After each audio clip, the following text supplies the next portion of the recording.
По сравнению с прошлыми играми, безопасность шестых игр «Дети Азии» стала намного выше. Чтобы посетить соревнования, бейджик нужно приложить к считывателю. На экране высвечивается фото и полное имя посетителя. Таким образом, считыватель регистрирует вход и выход каждого аккредитованного человека. Бейджик имеет магнит, поэтому прибор может определить фальшивку. Но таких случаев, слава богу, не было. Второй этап проверки – это уже непосредственно перед входом в зал.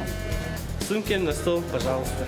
Посетитель проходит через арку, сумку проверяет полицейский, а потом он металлоискателем проводит по всему телу. Пункт полиции Судгородок каждый день выставляется около 80 сотрудников. Контрольно-пропускной режим осуществляется на контрольно-пропускных пунктах в количестве 7 штук. На каждом посту задействовано по 3 сотрудника, по одному сотруднику полиции и плюс 2 сотрудника ЧОП. Все участники, спортсмены проходили аккредитацию, по всем проводилась проверка. Там лица, не имеющие административного правонарушения и не привлекающиеся к уголовной ответственности, были допущены на работу и на участие в данных играх. Преступлений допущено не было.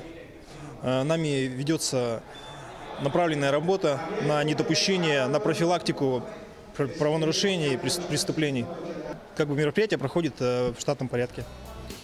Всего имеется около 40 видов бейджика и 9 видов автопропуска. Есть некоторые пропуски, которые действуют только до или после обеда. Все это проверяет волонтер специальным прибором. Как говорится, ни одна муха не пролезет через тех, кто обеспечивает безопасность игр.